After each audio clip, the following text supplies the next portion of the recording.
반갑습니다. 소개받은 정종기 목사입니다. 여러분들을 뵙게 돼서 대단히 마음이 설레는 것 같아요.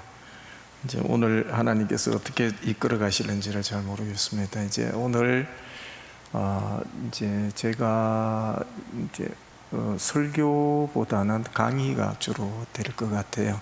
그래서 그렇게 이해를 좀 해주시기 부탁을 드리고 주어진 시간 안에 마치도록 그렇게 하겠습니다. 저희 강의는 이제 크게 네 부분으로 나누어지는데요.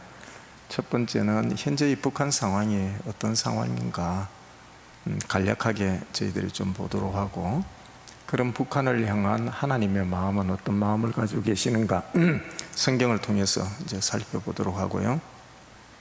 그런 이제 하나님의 마음으로 북한을 바라본다고 하면은 현재 한국 교회는 북한 선교, 통일 선교를 현재 어떻게 하고 있는지에 관하여서 간략하게 여러분들이 정보 제공을 드리고 난 이후에 결론적으로 그러면 우리는 무엇을 어떻게 해야 될 것인가, 우리 교회는 무엇을 해야 될 것인가에 관한 이야기로 결론을 좀 맺도록 그렇게 하겠습니다. 이제 여러분들이 잘 알고 있듯이 현재 북한의 상황은 그렇게 만만하지는 않습니다. 이제 사회정치적으로서는 현재 북한이 핵을 가지고서 7차 핵실험을 하겠다라고 이제 이야기를 하고 있는 그런 상황인데요. 이제 북한이 핵실험하는 것에 대해서 지금 한국에 있는 우리들은 별 감흥이 없습니다. 또 하는 것 중에 하나겠거니 2006년도에 김정일 시대 때에 처음으로 핵실험을 했거든요. 그때는 조금 놀라는 것 같더만 그 이후에 2차, 3차 언제 했는지도 기억을 못 하잖아요. 그러니까 7차 한다 하더라도 별 것 없겠다라고 싶기는 하지만은, 그런데 이제 연구자인 저희들로서는 이번 7차는 조금 만만치 않게 생각을 하고 있습니다. 이제 그 배경에 지금 러시아와 우크라이나 전쟁이라고 하는 배경을 가지고 있기 때문에 그래요. 좀 기분 나쁜 일 중에 하나죠. 지금 우리의 머리 위에다가 핵을 얹고 살아가고 있기 때문에 좀 그렇게 썩 만만하지는 않습니다. 북한이 경제적으로 보게 되면은 굉장히 위기에 놓여져 있는데요. 여러분들 그 북한에 관한 뉴스를 듣게 되면은 거의 평양 뉴스를 듣는 것이기 때문에 북한이 어느 정도 돌아간다라고 얘기했는지 모르지만은 북한에는 두 개의 국가가 존재해 있습니다. 평양 특별국가가 하나 있고 그 외의 국가가 있다, 이렇게 보시면 되거든요. 그래서 평양만 보여가지고서는 북한을 이해하기는 어렵다라고 생각하시면 되는데요. 얼마 전에 북한에 이제 좀 고위층 한 사람을 만났는데 그 사람이 하는 이야기가 현재 북한 상황이 좀 어떻습니까? 물어봤더니 괜찮습니다라고 하지만은 제 첫 번째 고난의 행군 기간이 꽃길이었습니다 라는 말을 하는 거예요. 그 말의 의미는 뭐냐면 1995년도에 북한에 약 300만 명의 아사자가 일어났던 때가 있었거든요. 어마어마한 사건이죠. 300만 명이라 그러면은 대전 시민이 몇 명인지 모르겠습니다만 전라남도 인구가 300만 명이에요. 그러니까 전라남도 인구가 다 죽었다라고 보시면 되는 거거든요. 그때 얘가 이제는 1차 고난의 행군인데 지금을 2차 고난의 행군이라고 비교를 하더라고요. 근데 그때 1차 때가 더 꽃길이었다라고 한다면 지금은 감당하기 어려운 어려움이 왔다라고 볼 수 있습니다. 그럼에도 불구하고 북한의 김정은은 핵을 갖고 지금 이제 여러 가지 문제를 좀 돌파하려고 노력을 많이 하고 있다, 이렇게 보시면 되는데, 핵을 가지고 돌파하려고 한다고 하는 것은 결국은 그 세계 정세 문제와 맞물려 있는 것 같지만은 사실은 남북 문제가 가장 맞물려 있다라고 보시면 돼요. 지금 이런 어려운 가운데에 지금 한반도가 움직여져 나가고 있다라고 생각을 하시면 됩니다. 사실 북한이 우리들에게 있어서는 지금까지 우리 한국 교회로서는 이제 혈통으로 나눈 형제라고 생각을 하고 굉장히 많이 기도해오고 그들을 위해서 화해하고 용서하고, 그리고 그들이 좀 뭔가가 좀 더 변화가 일어나고 좀 더 나은 목표인 통일을 이루었으면 좋겠다라고 생각을 하고 있지만은, 지금 걸어가고 있는 그 발걸음을 보게 되면은 결코 우리의 형제라고 말하기는 좀 어려운 그러한 발걸음을 가고 있다라고 봐야 됩니다. 그래서 현 정부가 들어와서는 명확하게 북한은 우리의 적이다라고 표시를 할 수밖에 없을 정도로 상당히 서로의 어려운 형편에 와 있다라고 보시면 됩니다. 작년에 KBS에서 조사한 건데요, 북한 정권에 대한 인식이 71%가 다 반감을 가지고 있다라고 보는데요. 이제 이렇게 지금 아마 올해 리서치 하게 되면 이거보다 더 올라갔을 것이다, 저는 그렇게 보고 있습니다. 북한에 대한 통일의 관심이 이제는 재작년보다도 많이 떨어졌죠. 67% 정도가 됐는데, 이거를 조금 더 이제는 그 KBS 리서치 조사 내용으로 들어가 보면은 이제 20대에서 80대까지 전체 내용을 이제는 평균자가 67%이고 20대, 30대는 20%뿐이 안 됩니다. 23.5%인가 그래 되고, 나머지 이제 연세가 드신 분들의 통일에 대한 갈망이 있다, 이렇게 보시면 되는데, 나이가 어리면 어릴수록 통일하고는 좀 더 먼 세상을 살아가고 있다라고 생각을 하시면 됩니다. 그러던 가운데에서 북한이 어떤 변화가 좀 일어났는가를 예의주시하게 되어졌는데요. 북한은 이제 우리가 잘 알고 있듯이 3대 세습의 나라입니다. 김일성, 김정일, 김정은의 세습으로 이루어진 공고하게 주체 사상을 중심으로 한 체제가 굳어진 나라, 우리가 보통 그렇게 이해를 하게 되는데요. 그러니까 사상적으로 체제가 굳어졌기 때문에 북한은 변하지 않을 거다라고 많이들 예측을 하고 있고, 탈북민들마저도 북한은 절대로 무너지지 않습니다라고 이야기를 합니다. 심지어 많은 학자들은 지금 유엔 제재와 미국 제재가 들어간들 북한은 결코 무너지지 않을 거다라고까지 예측할 수 있는, 사회학자들이 도무지 분석이 가능하지 아니하는 국가 중에 하나가 북한이다, 그렇게 보시면 되는데요. 근데 이제 북한의 뉴스를 계속 보다 보면은 이제 조금씩 변화하고 있다는 것을 보게 됩니다. 이게 제1차 선전 부분 일꾼이라고 하는데, 이게 이제는 당원들 중에서 간부들을 김정일이가 이제 작년에 전체를 모아놓고 세미나를 한 내용 중에 하나입니다.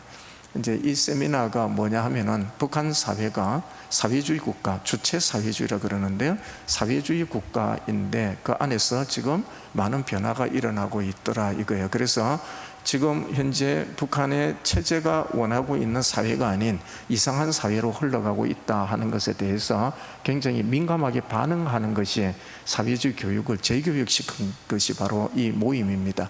이제 거꾸로 이야기를 하게 되면은 북한 사회가 뭔가 변화가 일어났기 때문에 이런 걸 만들었다라고 생각을 하시면 됩니다.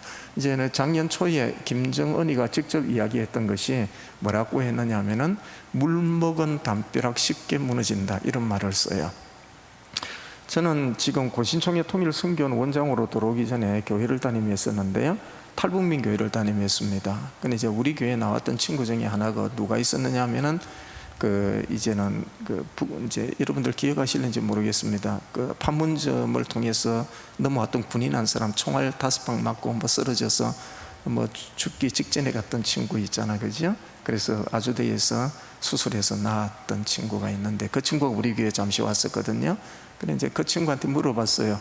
너 정말 신문에서 나왔던 이야기가 사실이니? 신문에 어떤 이야기가 나왔느냐 하면은요, 이제는 아주대에서 수술을 받고 눈을 뜨자마자 했던 첫 마디가 뭐였느냐 하면은, 소녀시대 진짜 있어요? 이걸 물었어요. 네. 그래서 그게 너무나도 제가 궁금해가지고, 그거 너 진짜 그런 말 했니? 그랬더니 자기도 비몽사몽간에 이야기해서 잘 모르겠는데 아마 진짜겠죠. 네. 다시 말하면은 북한의 변화가 일어났다고 하는 것은, 북한을 우리가 학술적으로 접근을 할 때에 세대 구분을 혁명 1세대, 혁명 2세대, 혁명 3세대, 그렇지 않으면은 김일성 세대, 김정일 세대, 김정은 세대, 이런 식으로 구분하는데, 일반적으로 학술적으로 구분은 장마당 이전 세대, 장마당 이후 세대로 구분을 합니다. 그 장마당이라고 하는 것은 뭐냐면, 북한이 사회주의 국가이기 때문에 경제 자체가 국가 주도적으로 움직여요. 내가 무엇인가 생산해서 팔아서 이윤을 챙길 수 있는 구조가 아닙니다. 근데 장마당 세대는 먹고 살기가 힘들어서 고난의 행군 이후에 생겨난 자발적 시장 구조입니다. 그래서 자기 텃밭에 5평 되는 텃밭에 무엇이가 생산해서 장마당에 가서 팔아서 그 이윤을 자기가 챙길 수 있는, 이것은 자유경제입니다. 자유경제를 경험한 세대가 장마당 이후 세대라고 이야기를 합니다. 그럼 장마당 이전 세대와 이후 세대의 사고방식이 완전히 다른 거예요. 근데 그 장마당 이후 세대가 가지고 있는 문화가 알게 모르게 어떤 것이 있느냐 하면은 K-팝, K-드라마, K-뮤직 이런 것들이 있죠. 이런 것들이 그 안에, 다시 말해 한국 드라마, 한국 음악, 이런 것들이 그 젊은 세대에 그대로 다 퍼져 있었다라고 하는 거예요. 그러니까 소녀시대에 대해서 빠꾸미처럼 알고서 넘어가고 소녀시대 보고 싶어서 넘어왔다, 이런 뜻으로 해석이 될 정도로 장마당 이후 세대가 변하고 있더라. 그러니까 북한이 생각했던 그러한 시대, 우리가 알고 있었던 주체사상으로 사상의 강국으로 만들어진 것은 아니고, 장마당 이후 세대는 이미 이제 금이 가기 시작을 한 거예요.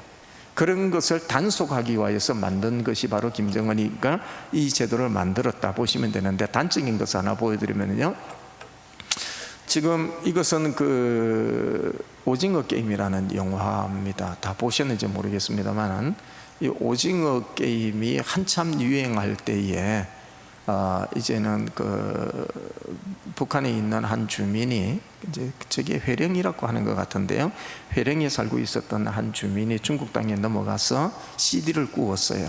그걸 사가지고서 동네에 와서 팔았는데, 고등중학생, 우리나라로 말하면 고등학생입니다. 고등학생 7명에게 팔은 거예요. 한 명이 사가지고 7명이 같이 보게 됐는데, 그때에 어떤 일이 있었느냐 하면은 북한의 경찰인 보위부에 그만 검열에 걸려버리고 말았어요. 그래서 재판을 받고 난 다음에 일어나는 현상이 뭐냐면은, 판매했던 그 주민은 총살을 당하고, 그리고 사가지고 주도했던 이 친구는 무기징역을 당하고, 나머지 애들은 노동교화형 5년형을 받은 거예요. 자, 이해할 수 있어요? 남한의 구조인 우리의 사고방식으로는 도무지 이해가 안 가는 일이 북한에서 벌어진 거예요. 이 말의 의미가 뭐냐면은, 남한 드라마, 영화 한 편이 들어가서 보았는데도 문제가 이 정도로 심각하게 반응을 했다 하면은 북한은 이미 많은 변화가 일어나고 있다라고 우리는 예측할 수가 있는 것이랍니다. 그럼에도 불구하고 북한은 여전히 김정은, 다시 말하면은 체제를 유지하고 있는, 잡고 있는 백두혈통, 이거는 김일성이의 집안을 말합니다. 그 백두혈통과 그리고 빨치산 세력들, 그때는 6.25 전쟁 때에 전쟁을 일으켰던 세력들이라고 보면 돼요. 이들이 아직 살아있는 그 사람들이 북한 체제를 그대로 잡고 있어서 북한을 움직이고 있기 때문에 이걸 한번 막아보려고 노력을 하고 있다.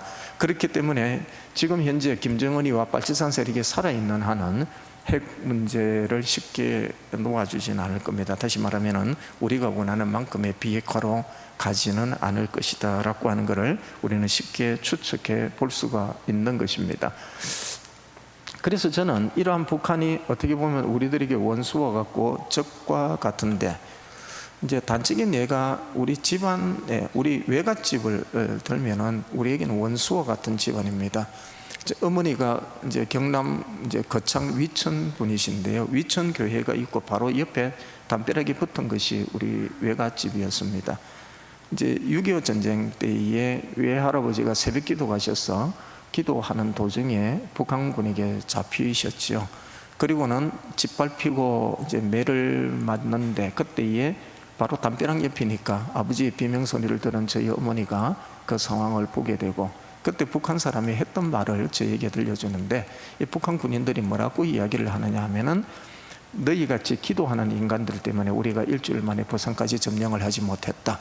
기독교인들은 다 죽여야 된다라고 해서 때려 죽였습니다. 그래서 제 외할아버지가 매 맞아 죽게 되었죠. 기도하다가 이제 북한군에게 매 맞아 죽은 거죠. 저희 어머니는 그 사건을 보고 평생 이제 가슴앓이를 하고 계시고, 지금 또 많이 힘들어하고 계시는, 평생 힘들어하고 계시는 것이 저희 어머니의 상황인데, 근데 이제 저희 외삼촌 두 분, 그러니까 어머니의 오빠들입니다. 첫째와 둘째인데, 첫째는 인민군이 내려왔을 때, 북한군이 내려왔을 때에 그 동네에 확성기를 대고 다 의용군, 다시 말하면은 니네들이 청년들 군대에 인민군으로 오질 아니하면 집안을 다 몰살시키겠다라고 이제 계속 이야기하는 바람에 이제 제일 큰 외삼촌은 이제 책임을 지고 의용군으로 들어가고, 둘째 외삼촌은 국군으로 들어가고, 외삼촌 두 분이서 서로 총을 맞대고 싸우는 일이 벌어졌던 것이, 이제 물론 그때 다 두 분 다 돌아가셨습니다만은 저희 외갓집의 이야기입니다. 그러니까 결국 이제 저 같은 경우도, 저는 이제 6.25 세대는 아닙니다만은 이제 저희 어머니에게 들은 이야기를 계속 반복이 됩니다. 비 올 때마다 반복하시니까요. 이제 반복하시는 걸 들으면서 자랐기 때문에 북한은 저에게 있어서는 어찌 보면 원수와 같고 우리의 적과 같습니다. 이제 그런 데를 이제 저는 제가 이제 북한 선교를 하고 있으니까 이제는 예배 시간 지나고 또 어머니한테 가끔 물어봐요. 어머니, 이제 제가 이제 북한 선교를 하는데 어머니 괜찮으시겠어요? 저희 아버지가 목사였기 때문에 어머니는 당연히 사모가 되겠죠. 그러니까 이제 어머니가 하시는 말씀에, 내가 용서했어. 그리스도의 사랑으로 용서했어. 그런데 내 가슴은 아직 아프다. 이제 이게 저희 어머니의 고백이신 거예요. 그러면서 이제 네가 하는 일이 옳은 일이니까 기도할게 라고 하고 있죠. 자, 이런 아니면 저희 어머니, 아니면은 그 6.25 전쟁으로 인하여서 많은 고통을 당했던 분들, 이제 한국교회에 참 많은 분들이 많은 고통을 당했거든요. 북한을 어떻게 봐야 될 것인가? 하늘에서 불이 떨어져 내려와서 소돔과 고모라처럼 멸망의 대상인가? 그렇지 아니하면은 선교의 대상지인가? 우리는 성경으로 돌아가서 한번 생각해 보았으면 좋겠습니다. 이제 이스라엘 백성들이 애굽 땅에 살고 있다가 모세를 중심으로 해서 나와 가나안으로 가는 사건들이 나옵니다. 이제 이것이 성경에 보게 되면은 출애굽기, 레위기, 민수기, 신명기에 아주 상세하게 적혀 있죠. 그런데 이제 신명기를 읽어보게 되면은 놀라운 일이 하나 발견이 되는데, 하나님이 모세에게 이런 명령을 내리십니다. 너네들이 가나안 땅에 들어가게 되면 거기에 살고 있는 7 족속들을 다 멸절시키라 라고 말씀을 하십니다. 멸절을 다른 말로 표현하면 다 죽이라는 말입니다. 이 말이 저는 도무지 이해가 가지 않았어요. 왜냐하면 출애굽기 19장으로 가게 되어지면은 이스라엘 백성들이 애굽에서 나와서 시내산 앞에 머물 때에 그때 하나님이 하셨던 말씀이 있습니다. 이제부터는 내가 너희들을 데려 나온 이유에 대해서 설명을 하겠다라고 하시는 거죠. 너희는 내 백성이 되고 나는 너희의 하나님이 된다. 그리고 너희들을 내가 이곳으로 이끌어낸 이유가 제사장 나라가 되게 하겠다라고 딱 선포를 해버리십니다. 제사장 나라라고 하는 것은 우리가 알고 있듯이 모든 사람들이 죄를 지으면은 제사장에 와서 제물을 드리고 예배를 드림으로 말미암아 하나님과의 관계를 회복하는 것이 제사장의 역할입니다. 그러니까 이스라엘 백성들로 하여금 바로 열방이 하나님 앞으로 돌아와서 하나님과 관계를 회복시키는 그 일을 맡기겠다는 뜻이었거든요. 그런데 신명기에 오게 되면은 가나안 땅에 들어가서 그 백성들을 다 죽이라고 이야기를 하고 있는 거예요. 이거는 도무지 이해가 안 가는 말씀입니다. 하나님은 사람을 죽이시는 분이 아니십니다. 하나님은 사람을 살리시는 분입니다. 그런데 왜 이렇게까지 말씀하셨을까라고 하는 것이 저의 질문이었습니다. 그러다가 성경을 더 읽어보니까 구약의 마지막 부분에 요나서를 읽게 되어졌습니다. 요나서를 보면 우리가 잘 알고 있듯이 이런 내용입니다. 북쪽 이스라엘의 선지자였던 요나를 하나님이 부르십니다. 그리고는 요나에게 말씀하십니다. 요나야, 너는 일어나서 저 큰 성읍 니느웨로 가서 복음을 전하라고 이야기를 합니다. 근데 여기서도 이해가 안 가는 요나의 행동 하나가 보입니다. 그 말씀을 듣자마자 선지자이니까 무조건 하나님의 말씀대로 니느웨로 가야 됨에도 불구하고 그는 니느웨의 정반대인 다시스, 지금의 스페인 쪽으로 가는 배를 타고 맙니다. 저는 이게 이해가 안 갔어요. 그래서 저는 한때 이런 생각을 했습니다. 요나보다는 나은 신앙을 내가 가지고 있구나. 저는 하나님 말씀하시면 100% 순종할 겁니다. 그런데 요나는 그렇지가 아니했습니다. 우여곡절 끝에 배를 타고 가다가 풍랑이 일어나서 바다에 떨어지고, 그리고 큰 물고기 뱃속에서 3일을 지나는 것은 요나서 2장을 읽어보게 되면 회개하는 장면이 나옵니다. 그래서 하나님은 그를 다시 물고기 뱃속에서 토하게 하시어서 니느웨로 가는 장면이 3장에 나옵니다. 근데 3장 1절부터 읽어보면 요나의 행동이 수상쩍습니다. 회개한 사람 같지가 않습니다. 왜냐하면 거기에 이렇게 적혀 있습니다. 성경은 이렇게 이야기합니다. 니느웨는 3일 길인데 그는 하루만 돌았다, 이렇게 되어 나와 있어요. 왜 그랬을까? 3일을 다 돌아다녀야 되는 것인데 하루만 돈 이유가 뭘까? 4장 1절에서 5절로 가면 더 가관입니다. 뭐라고 이야기하냐면 하나님과 대화하는 요나의 모습이 나오는데 이렇게 이야기를 합니다. 빙빙 돌려서 소위 말해서 비꼬아서 하나님께 이야기를 합니다. 하나님은 은혜가 많으시지요, 하나님은 자비로우시지요. 그래서 저 인간들 하나님이 그 자비로서 살려주시기 위해서 나를 이곳으로 보내셨죠. 근데 하나님 아십시오, 나는 3일을 돈 것이 아니고 하루만 돌았습니다. 그리고 큰 소리로 외친 것이 아니라 엎조렸습니다. 그러면 저 사람들 내 소리 못 들었을 겁니다. 회개 안 할 겁니다. 그래서 나는 이 언덕에 앉아서 지금 기대하는 것이 하나 있습니다. 저들이 회개를 안 하니까 하늘에서 불이 내려와서 이 성을 태워버릴 것을 기대하면서 내가 이곳에 앉아 있습니다. 이런 이야기를 4장에서 하고 있습니다. 그때에 하나님이 요나에게 들려주신 말씀이 오늘 읽었던 본문의 내용입니다. 이 큰 성읍에 좌우를 분별하지 못하는 자 12만 명이 있고 짐승들도 있는데 그 다음에 내가 어찌 아끼지 않겠느뇨 라는 말을 합니다. 저는 여기서 놀랐습니다. 무슨 말이냐 하면은 가나안은 하나님이 완전히 다 죽이기로 작정을 하셨고 니느웨는 요나가 그렇게 반대하는데도 불구하고 살리기로 작정을 하셨다라고 하는 거예요. 잣대가 어디 있을까? 하나님은 어떤 기준을 가지시고 가나안을 보시고 그리고 니느웨를 보셨을까? 이것이 저의 질문이었습니다. 그런데 요나서 4장 11절에 보게 되니까 하나님이 사랑하시는 자라는 말씀이 있었어요. 그 말의 의미를 보게 되어지면 하나님은 가나안 땅에는 하나님의 사랑하시는 자가 없었다라고 볼 수 있었어요.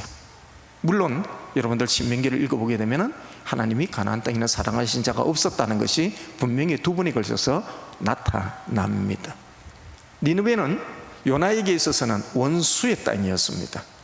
이유가 뭐냐 하면은 북쪽이 이스라엘과 전쟁하는 관계였기 때문에 그렇습니다. 그리고 요나는 유대인이었습니다. 유대인의 모세율법에 익숙해진 자들인데 모세율법의 관점 중에 하나가 뭐냐면은 눈은 눈으로 이는 이라고 하는 관점이 있었어요. 그래서 니느웨는 우리가 전쟁으로 이기든지 멸망을 시켜야 할 대상으로만 알고 있었기 때문에 하나님이 아무리 그러신다 그래도 나는 찬성하지 못합니다 하고 도망칠 수밖에 없었고 계속해서 거부할 수밖에 없었던 것이 요나였습니다. 그런데 하나님은 바로 그 니느웨를 향하여 요나를 선지자로 보내셨던 이유가, 선지자로 복음을 전하는 자로 보내셨던 이유가 뭐였느냐면 니느웨 땅에는 하나님이 사랑하시는 자가 있었기 때문이었습니다. 저는 이거를 한반도 상황으로 한번 가지고 들어와 보았습니다. 저는 대학원에서 학생들을 가르치고 있습니다. 여러 가지의 이제는 제목으로 가르치고 있지만은 그 중에 한 과목이 북한의 종교에 관한 강의를 합니다. 북한의 종교 강의하다 보면 북한에 여러 가지 종교가 있다라고 보시면 됩니다. 헌법상으로는 북한의 종교는 자유가 되어져 있습니다. 그 중에서 기독교에 대해서 강의를 하다가 북한의 교회는 세 가지 형태가 있다라고 이야기를 합니다. 그래서 첫 번째 교회 형태는 관제교회, 이제 국가가 주도하는 교회다라는 뜻입니다. 두 번째 교회는 거루터기 교회, 세 번째 교회는 지하교회입니다. 이 세 개 교회를 가르치는데요. 지금 국회의원인 태영호 씨, 여러분들 강의를 들어보셨는지 모릅니다만은 그분이 우리나라에 처음 들어오자마자 쓴 책이 삼청서기실의 암호라는 책입니다. 그 책 마지막 부분에 보게 되면 봉수교회에 관한 이야기가 적혀 있는데 이 관제교회에 관한 이야기가 적혀 있습니다. 북한의 관제교회는 두 개 있습니다. 하나는 1988년도에 세운 봉수교회가 있고 그 다음에 하나는 1990년도에 세운 칠골교회가 있다 보시면 됩니다. 두 개 교회는 국가가 주도합니다. 국가가 목사를 내려보내고 거기에 성도들은 국가가 이제는 당원이 충성된 사람들만 뽑아서 보내는데 이 책을 보게 되면 이런 내용이 나와 있습니다. 있습니다. 그 책 마지막 부분인데 제가 읽어보겠습니다. 북한에서 교회를 운영하려면 최소한의 조건이 있습니다. 목회자와 가짜 교인이 있어야 합니다. 목회자는 당이 적당히 내려보낼 수도 있지만 가짜 교인은 교회나 성당 주변의 주민 가운데 선발해야 했습니다. 1980년도 말에는 일요일에 버스가 운행되지 않았습니다. 그래서 봉수교회 장충 성당 근처에 거주하는 빨갱이 여성들을 뽑았습니다. 진짜 교인이 생길 위험을 미리 제거했습니다. 처음에는 이들의 교회나 성당에 나오는 것이 정말 어려워했습니다. 오죽했으면 출석부까지 만들었겠습니까? 출석이 저조한 사람은 생활총화에서 자기 비판, 자아 비판입니다. 해야 했고 호상 비판, 상호 비판을 해야만 했습니다. 이들에게 특별 강습도 했습니다. 이것이 지금 북한에 교회가 생기는데 이제는 외국인들이 들어와서 예배를 드리거든요. 근데 교회에 성도들이 한 명도 없다 그러면 문제가 생기니까 성도들을 만들어서 집어 넣은 것입니다. 근데 그 성도들은 전부가 다 가짜였던 것이지요. 근데 어떤 일이 있었는지 한번 보도록 하십시다. 이들의 자발적인 모습에 진짜 신앙이 생겼음을 당은 간파했습니다. 위험 요소가 돌출되자 당은 봉수교회 주변 아파트에 망원경을 설치했습니다. 교회 주변에 접근하는 사람들을 감시하기 위해서였습니다. 다시 말해 숨어있는 신도를 색출하려는 시도였다고 할 수 있습니다. 어떤 일이 벌어졌느냐 하면은 여기에서 6개월 정도가 지나니까 250명을 뽑아서 당원이 이제는 충실한 250명을 뽑아서 보냈는데 6개월이 지나자 이들 가운데에 신앙인이 생겨나기 시작한 것을 북한 당국이 보게 된 거예요. 저는 그 일이 참 놀라웠습니다. 그렇게 빨갱이 사상에 투철한 사람들이 6개월 예배를 드렸다고 달라질까? 그래서 북한에 있는 성경을 구입을 해서 읽기 시작을 했습니다. 제가 가지고 있는 성경이 조선 그리스도 연맹에서 만든 북한 성경입니다. 이 성경을 몇 번을 읽어봐도 이 안에는 김일성 이야기가 없습니다. 이 성경을 이 성경의 배경을 조사해 보았더니 1970년도에 한국에 있는 남한에 있는 개신교와 그리고 캐톨릭이 공동으로 번역했던 그 성경을 가지고서 북한 언어로 바꾼 것뿐이 없었습니다. 이 성경이 그대로 설교가 되어졌습니다. 그들이 부르는 찬송가는 1930년대 일제시대 때에 장로교단이 만든 찬송가였습니다. 거기는 바꾼 내용이 하나도 없습니다.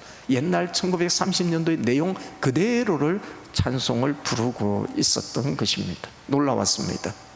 성경 말씀 그대로였습니다. 하나님의 말씀은 좌우의 날선 금과 같았어. 심령 골수를 쪼개는 역사가 그곳에서 일어났던 것입니다. 이거를 누가 확인을 했냐면은 태영호가 확인을 하고 글로서 옮겨 놓은 것입니다. 근데 또 하나의 놀라운 일이 있었습니다. 그게 글에는 이렇게 나옵니다. 놀라운 일이 목격되었습니다. 교회에서 찬송가 소리가 들려오면 청년 몇 명이 나타나 교회 담장에 기대 무언가를 열심히 적는 것이었습니다. 보위부가 그들을 체포했습니다. 음악대학 작곡반 학생이었습니다. 김일성 음대 학생들이었습니다. 다시 말하면은 자기들이 배운 음계와 다른 음계가 나오니까 거기에서 창문 들어가지 못하니까 창문 곁에서 흘러나오는 대로 체포를 하고 있었던 것이었습니다. 1987년도에 있었던 사건이 김일성이가 이야기한 것을 교시라고 이야기를 합니다. 김일성 교시가 한번 내려지면 헌법 위에 있는 것이기 때문에 무조건 실천을 해야 됩니다. 그 교시에는 어떤 내용이 있었냐면 전국에 12군데의 교회당을 세운다라는 교시였습니다. 그 첫 번째로 1988년도에 봉수교회를 세운 것이거든요. 근데 봉수교회에서 이런 일이 일어나자 나머지 11군데의 교회는 세우지 않기로 철회를 해버립니다. 그러면은 하나의 질문이 생깁니다. 하나 교회가 더 있지 않습니까? 칠골교회지요. 예, 칠골교회는 계획대로 세운 것이 아닙니다. 김일성이가 꿈을 꾸는데 계속해서 그 어머니, 강반석 어머니가 나타나기 시작을 합니다. 그래서 주변 사람에게 묻습니다. 이 어머니가 계속 꿈에서 나타나는데 어떻게 하면 좋을까라고 했더니 주변 사람이 이렇게 이야기를 했습니다. 어머니가 생전에 원하시는 것이 뭐였습니까? 그거는 어머니 고향에 교회당 세우는 거라. 그래서 어머니 고향인 칠골에 교회당 하나 세워준 것이 바로 칠골교회입니다. 그래서 12군데 교회하고는 다르게 생겨난 교회입니다. 하지만 조선 그리스도 연맹에서 관장하는 관제교회는 2개였다라고 보시면 됩니다. 두 번째 교회 형태는 거루터기 교회입니다. 재작년에 나온 책 중에 하나가 서울대 김명로 박사가 연구원들과 함께 만든 책이 거루특기인데, 이거는 이제 17년 전에서 이제 좀 돌아가야 되는데요. 그때 이제 그 김명로 박사하고 저하고 윤형교 교수 세 사람이 유엔 인권위원회에서 프로젝트를 하나 받았습니다. 그때 프로젝트가 뭐였느냐면은 한국에 들어와 있는, 남한에 들어와 있는 탈북민들하고 인터뷰해서 그들이 이야기하는 가운데 북한에서의 종교적 경험을 한 것을 리서치하고 그것을 연구 분석하는 내용들이었습니다. 제가 맡았던 부분은 뭐냐면은 탈북민들을 만나서 이제 계속해서 인터뷰하는 것을 제가 담당을 하고 있었습니다. 그때 놀라웠던 이야기 중에 하나가 나는 북한에서 예수 믿었습니다 라는 이야기였습니다. 도무지 믿지 못하겠는 거예요. 그래서 우리 이제 김명로 박사를 중심으로 해서 이제 연구조사하기 시작한 것이 바로 10가정의 탈북민 가정을 추적조사를 하게 된 겁니다. 그래서 이들 자녀, 지금 한국에 들어와 있는 이들의 부모님들이 예수를 믿고 그 부모, 그러니까 할아버지 세대에 1945년 이전에 예수를 믿었던 그분들에게 신앙을 받았다는 걸 알게 된 내용을 적어놓은 책이 이 책입니다. 사실은 저희들이 보게 되면 북한에서 이제는 1968년도에 김일성이가 북한의 기독교인은 한 명도 없다라고 선포를 합니다. 이유가 있습니다. 기독교인들은 그 공개 처형을 시키거나 그렇지 않으면 대다수 다 아우짓 한강으로 다 보냈습니다. 아우짓 한강 가운데에서도 그곳에서 그 집단적으로 특출난 그 이제 기독교인들이 눈에 보이면은 그 사람들을 뽑아서 어디로 보내냐면은 아우짓 한강보다도 더 힘든 곳으로 옮겼는데 그것이 온성 지역입니다. 온성으로 옮겨버렸습니다. 근데 지금 온 탈북자들 가운데, 탈북민들 가운데 온성에서 온 친구들을 만나보면은 나는 예수 믿고 왔습니다라고 이야기를 합니다. 이들을 우리는 거루특기 교회라고 표현을 합니다. 마지막 세 번째의 교회 형태는 지하교회입니다.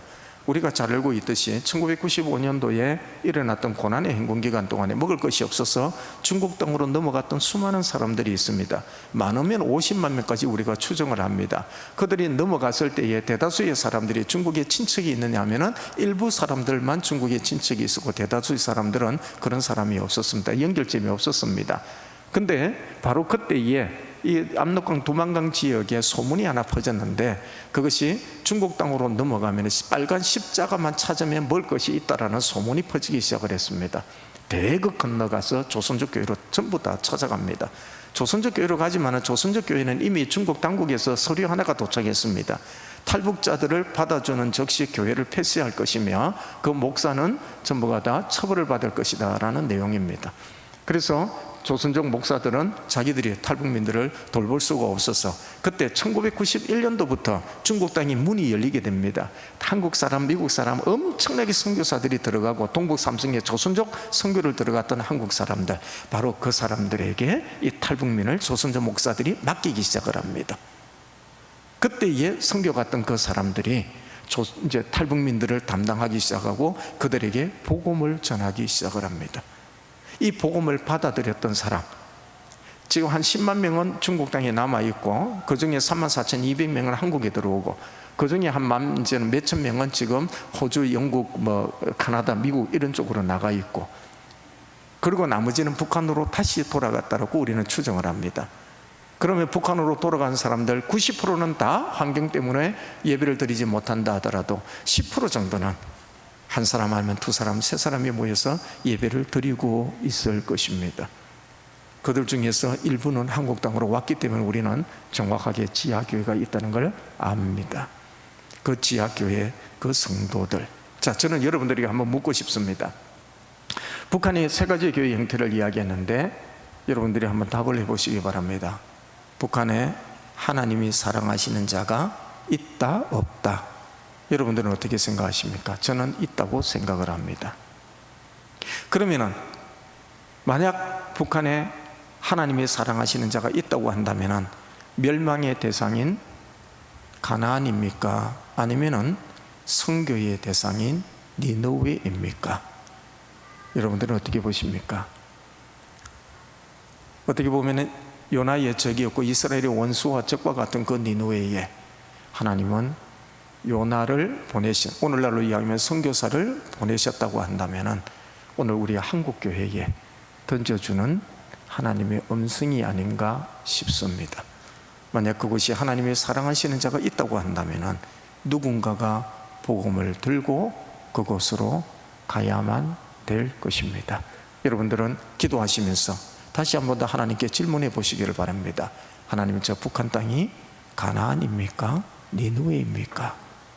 만약 니느웨라고 한다면 하나님, 누구를 보내야 됩니까? 나는 갈 수 없다면 누구를 보낸다고 했을 때 우리는 보낼 수 있는 자가 되게 해달라고 기도해 주십시오. 그곳에 하나님의 백성들이 있습니다. 그곳에 하나님이 기다리시는 자가 있습니다. 그들에게 복음을 전할 자 필요할 것입니다. 이제 세 번째 부분으로 좀 넘어가서 현재 한국교회는 그러면은 이런 북한, 선교지인 북한을 어떻게 사역을 하고 있는지에 대해서 간략하게 말씀을 드리겠습니다. 이제 보통 저희들이 강의를 할 때에 북한 선교를 5개의 문으로 설명을 합니다. 그래서 앞문을 다른 말로 하면 정문이라고 이야기를 합니다. 앞문 선교, 뒷문 선교, 옆문 선교, 윗문 선교, 그리고 영문 선교라고 우리가 표현을 합니다. 앞문 선교는 정식적으로 북한에 비자를 받고 들어가는 것을 두고 이야기를 하는데, 지금 현재 북한에 우리 선교 단체가 굉장히 많은 것을 만들어 놓았습니다. 코로나로 인해서 좀 들어가지는 못하고 있지만은 북한에 엄청나게 많은 것을 만들어 놓고 그곳에서 이제 복음을 직접적으로 전하지 못하지만 간접적으로 전하고 있었던 일입니다. 이것이 북한에 직접 이제 우리가 정식적으로 비자를 받고 들어가는 것입니다. 지금은 코로나 상황, 그 외의 상황으로 인해서 북한이 문을 닫아가지고 우리가 들어갈 수가 없습니다. 직접적인 선교, 앞문 선교는 다 문이 닫혔다고 볼 수밖에 없습니다. 그래서 저는 어떻게 하면 우회적인 선교를 해야 될 것인가를 고민하고 있었는데 제가 깜짝 놀란 사건이 몇 가지가 있었습니다. 4년 전입니다. 4년 전에 제가 동유럽에 5개국에 강의를 갔을 때 루마니아에 갔을 때입니다. 루마니아 강의를 마쳤더니 루마니아 목사님 3분이 저에게 찾아와서 이런 이야기를 합니다. 교수님, 우리에게 북한 선교 강의를 해 주십시오. 우리가 북한에 들어가겠습니다. 저는 깜짝 놀랐어요. 왜냐하면 그때까지만 하더라도 북한 선교에 대한 전략을 한국교회가 어떻게 해야 될 것인가, 조금 더 확대하면 디아스포라 교회, 동포교회가 어떻게 해야 될 것인가, 조금 더 확대해가지고 조선족들을 통해서 어떻게 할 건가, 조금 더 확대해서 고려인을 통해서 어떻게 해야 될 것인가, 이게 전부 한국 사람 중심이었습니다. 그렇게 전략을 세우고 있다가 외국인 그리스도인들이 이런 반응을 하는 것에 대해서 저는 처음 느꼈던 거예요. 깜짝 놀랐습니다. 그리고 얼마 지나지 않아서 편지 한 통을 받았습니다. 부쿠라는 목사님입니다. 전 내용은 편지 전체를 쓰지 못하고 일부분만 적어놨는데, 만약 당신이 북한 선교에 대해서 준비가 다 되었다면 나는 준비가 됐으니 나를 보내달라고 하는 그런 편지의 내용이었습니다. 놀라웠습니다. 근데 여기서 끝나지 않았습니다. 그 다음 해에 필리핀의 IBF라고 하는 대학원에서 강의를 했는데, 끝나고 났더니 경찰 한 사람하고 그리고 이제는 그 농대 교수 한 사람이 찾아와서 하는 이야기가 우리를 북한에 보내주십시오라고 하는 이야기였어요. 정말 놀라운 이야기입니다. 저는 크로아티아 신학교에서 강의를 끝냈더니 한 교수님, KOOL, 쿨이라고 하는 교수님이 저에게 찾아왔습니다. 헝가리에서 동상권 치하에서 선교했던 분이었습니다. 연세가 드신 그 어른이 책을 하나 저에게 선물을 주었습니다. 책 제목을 보고 깜짝 놀랐습니다. 책 제목이 이런 것입니다. 하나님은 미스테리한 방법으로 일을 하고 계십니다. 그러면서 끝에 하는 말이, 하나님은 북한에서도 지금 이렇게 일하고 계십니다 라는 말에 엄청나게 놀랐습니다. 우리는 직접 들어가지 못하지만 놀라운 일이 그 안에서 일어나고 있더라라고 하는 것입니다. 저는요, 여러분들에게 한 가지 부탁을 드리고 싶습니다. 한국에 들어와서 평양에서, 죄송합니다. 이거 송출된다고 했죠. 한 사람을 만났어요.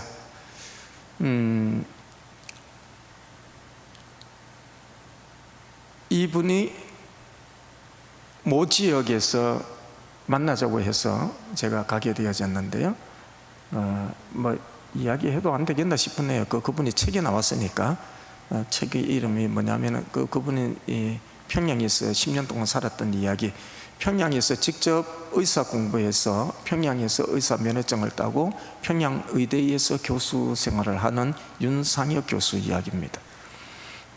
그분이 지금 하고 있는 일이 무엇이냐면은 저에게 모 지역으로 오라 그래서 가봤더니 지하실로 데려가더라고요. 지하실로 가면은 사건이 일어납니다.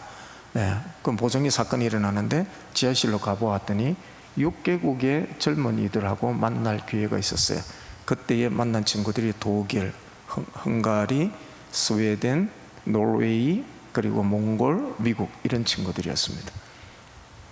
이 친구들에게 물었습니다. 당신들 여기서 뭐 합니까? 조선어 공부합니다. 북한어는 공부 안 돼요. 왜 합니까? 이 공부 끝나고 자기들은 북한으로 들어갈 거랍니다. 몰래 들어가려고요? 안 됩니다. 몰래 못 들어갑니다. 나도 몰래 들어가다가 잡혀서 벌금만 물고 나왔습니다. 들어갈 수가 없습니다. 그렇게 이야기를 했어요. 그랬더니 자신들은 정식 여권을 받고 들어갈 겁니다.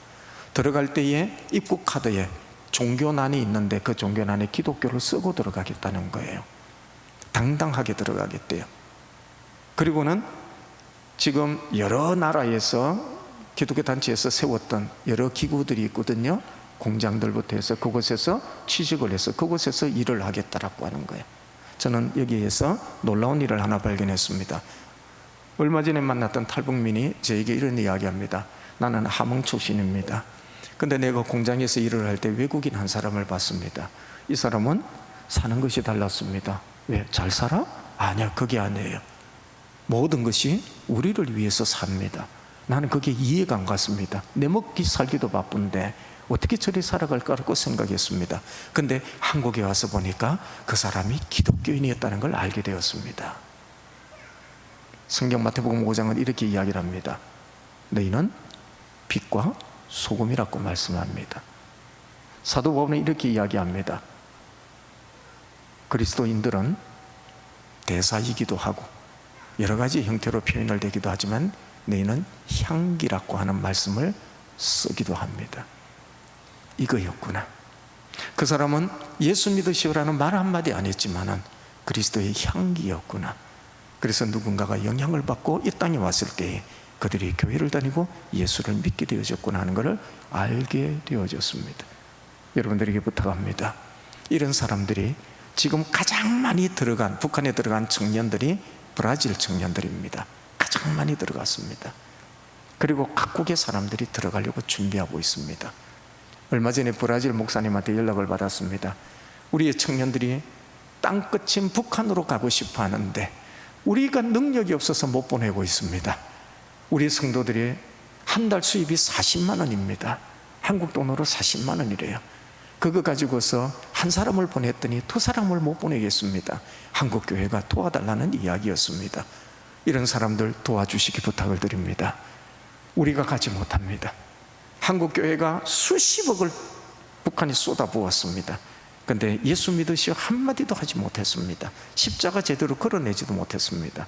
그런데 이런 역사가 일어난다고 하면은, 우리가 가지 못한다면은 외국인 그리스도인들이 가겠다고 했을 때에 우리가 그들을 도와줘야 될 것입니다. 이게 한국교회의 사명이 아닌가 싶습니다. 저는 3주 전에 터키에 강의를 갔다 왔습니다. 그곳에서 강의를 마쳤더니 선교사 한 사람이 찾아옵니다. 나는 터키에서 20년 동안 사역했던 선교사입니다. 내가 터키 친구들 그리고 중앙아시아에 있는 청년들을 데리고 지금 글로벌 사역을 하고 있습니다. 그런데 우리 청년 두 사람이 북한에 가겠다고 이야기했을 때 나는 막았습니다. 말도 안 되는 소리다. 나는 북한에 대해서 전혀 몰랐습니다. 그런데 교수님 강의를 듣고 났더니 이 사람을 이해하겠습니다. 교수님, 이제 이 두 사람을 파송할 테니 한국교회가 도와주십시오. 하나님은 미스테리한 방법으로 일하고 계셨습니다. 우리가 알지 못하는 사이에 하나님은 움직이고 계셨습니다. 그 놀라운 역사가 이 땅에서 지금 일어나고 있다면 한국교회가 함께 가야 될 것입니다. 두 번째는 뒷문 선교입니다. 뒷문 선교는 말 그대로 몰래 하는 선교입니다. 그동안에 우리가 해왔던 탈북자 구출 사역, 그리고 쉘터 사역, 그리고 고아원 사역, 이런 것들이 주 내용이었는데 지금은 중국 땅이 문이 막히는 바람에 전혀 할 수 없는 상황이 되어져 버렸습니다.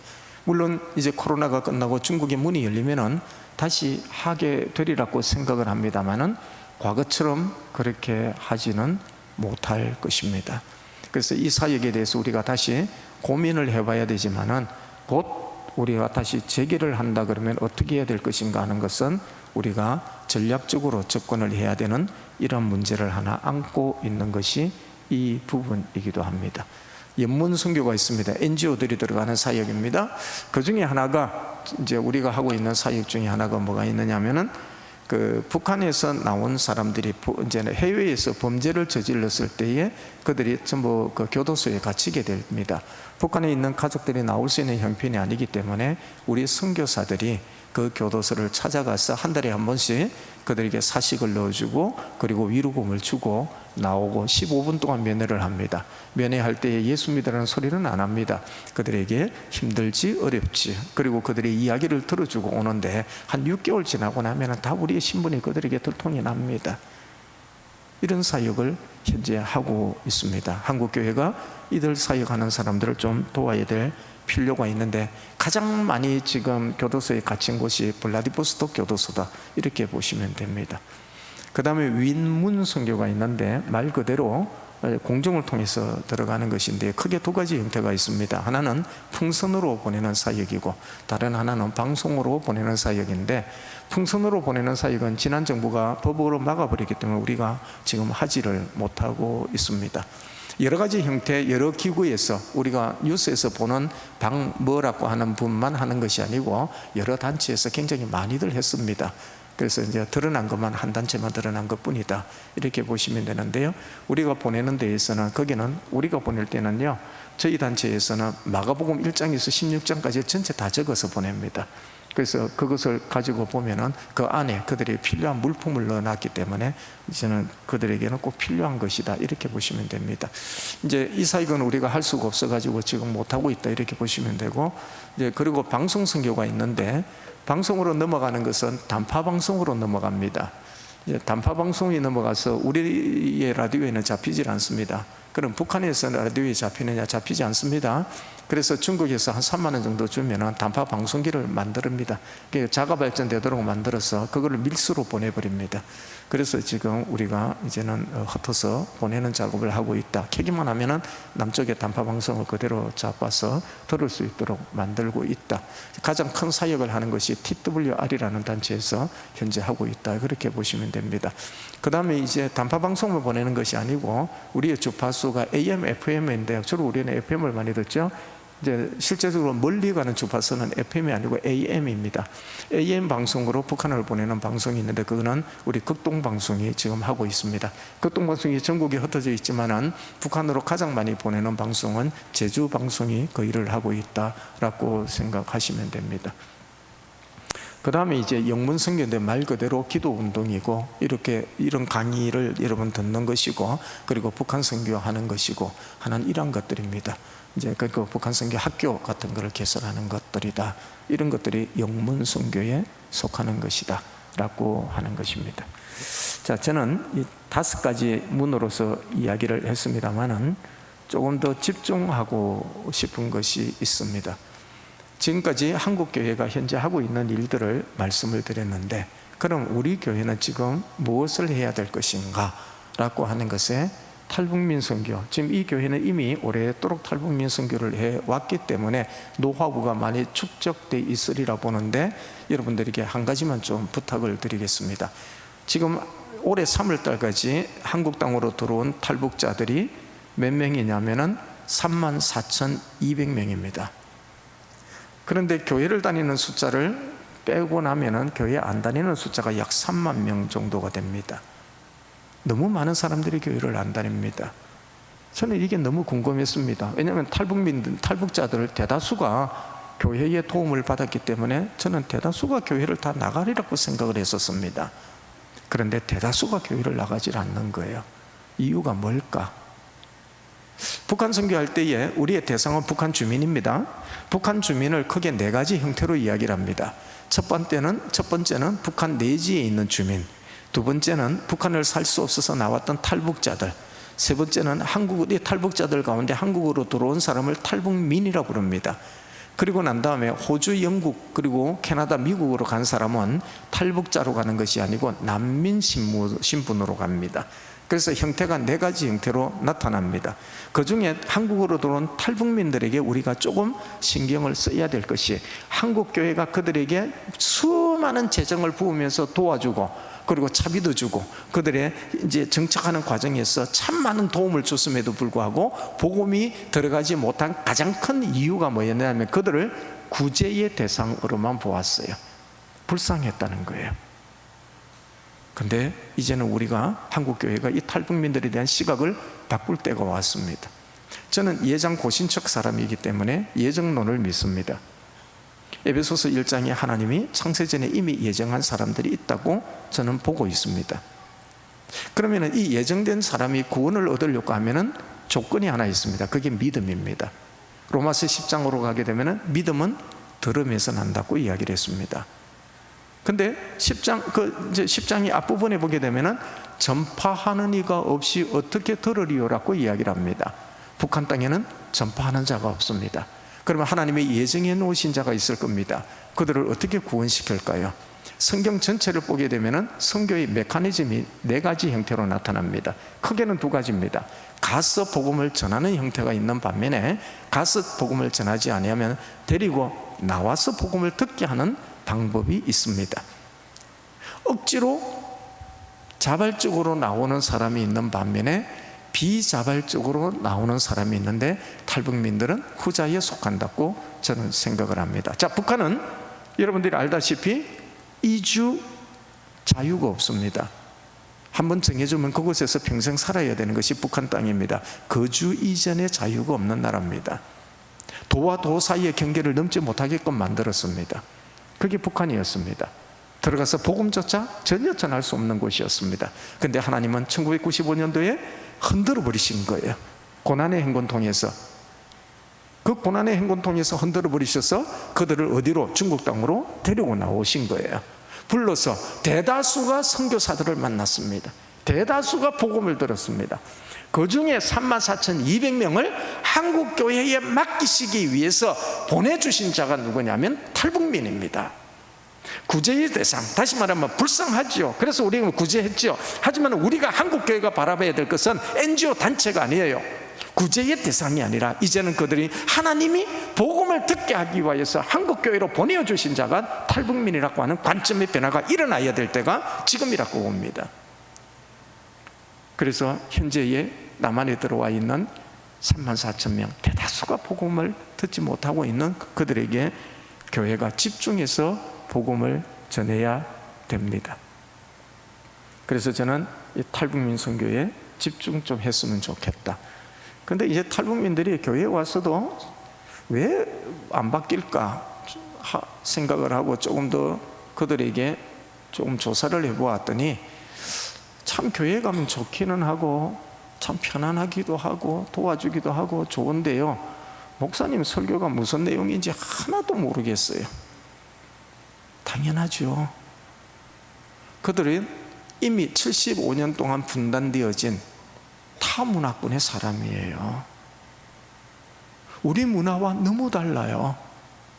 공식적으로 저희들이 조사한 것이 북한의 조선말 대사전, 남한에 있는 국어 대사전을 비교해 보니까요, 38%의 일상 용어가 달라요. 전문 용어는 69%가 달라요. 대화되는 것 같지만은 의미가 달라요. 우리가 성경 이야기하면은요 하나도 못 알아들어요. 탈북민들 저희들이 나왔을 때 제일 힘들어하는 것이 동사무소 데려가는 일입니다. 동사무소 가면은요 뭐라고 하는 줄 알아요? 여기 경험하신 분도 있을 것 같은데요, 거기에 동사무소 직원이 이렇게 이야기합니다. 안녕하세요, 오셨어요? 자, 이 용지에 쓰시면 되는데요, 내가 언더라인 한 곳에 체크를 하시고 그러고 난 다음에 다시 한 번 더요 체크하셔서 내시면 돼요. 자, 그러고 난 다음에 탈북민은요 자존심이 강해가지고요 더 이상 묻지를 않습니다. 받자마자 가만히 보고만 있습니다. 언더라인이라는 단어가 무슨 뜻인지를 모르고 체크라는 말을 모르니까 이게 무슨 말 했는지를 모르는 거예요. 통역이 필요합니다. 이게 서로가 문화가 다른 배경 속에서 자랐기 때문에 그래요.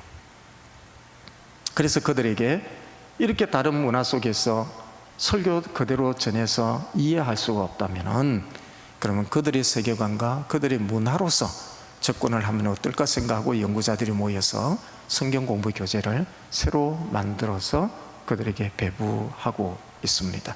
이런 일이 한국교회에서 계속 일어나야 된다고 보고 있는 것입니다. 이제 결론적으로 이야기를 합니다. 우리 교회의 한 자매의 이야기입니다. 이 자매는 어린 나이에 먹고 살기 위해서 중국 땅으로 넘어왔는데 인신매매 당했습니다. 한족 남편을 얻어서 두 아이를 놓는 과정에서 3번에 걸쳐서 북송을 당했지요. 그리고 북한 땅에 가서 고문을 심하게 당합니다. 그리고 난 다음에 우여곡절 끝에 다시 탈출을 해서 남한까지 오게 된 자매가 우리 교회까지 오게 되어졌는데, 한 해의 수련회, 여름 수련회를 마치고 났더니 그때의 단톡방에, 우리 교회 단톡방에 올렸던 내용입니다. 감사합니다. 수고하셨습니다. 세상에 태어나 어린 나이에 부모 형제 떠나 사랑이란 모르고 살아왔습니다. 그렇게 살아온 제가 하나님 보시기에 마음이 아파서 저한테 또 하나의 가정을 주었습니다. 그것이 바로 우리 영신교회입니다. 철없던 나이에 낯서는 중국 땅에서 아이들 놓고 고생스럽게 살아온 저한테 이제는 영신교회가 있어 이 교회는 나의 친정집 같습니다. 여러분들이 우리의 힘들어하는 탈북민들, 우리의 동족과 같은 그 탈북민, 그들의 친정집이 되어주시기 부탁을 드립니다. 북한 선교는 특수한 사람만 하는 것이 아닙니다. 북한 선교는 가나안이냐 니느웨냐, 니느웨라고 하나님이 말씀하신 것에 응답하는 모든 사람들이 짊어져야 될 우리의 소명입니다. 함께 갑시다. 함께 합시다. 이것이 바로 하나님이 오늘 우리 교회와 이 한국교회에 맡겨주시는 소명이고 사명입니다. 해야 될 여러 가지가 있으니 이 대전 안에서 가장 앞서서 북한 선교하는 여러분들 너무 고맙습니다. 이제는 한 사람, 특수한 몇몇 사람, 부서에 있는 사람이 아니라 바로 교회 전체가 함께 움직여야 될 바로 우리의 복음 통일의 대상, 선교지가 북한임을 알고 함께 걸어가 주시기 부탁을 드리겠습니다. 기도하겠습니다. 고맙습니다. 하나님, 이 놀라운 역사가 이 교회와 함께 이루어져 가게 축복하여 주옵소서. 예수님의 이름으로 기도드립니다. 아멘.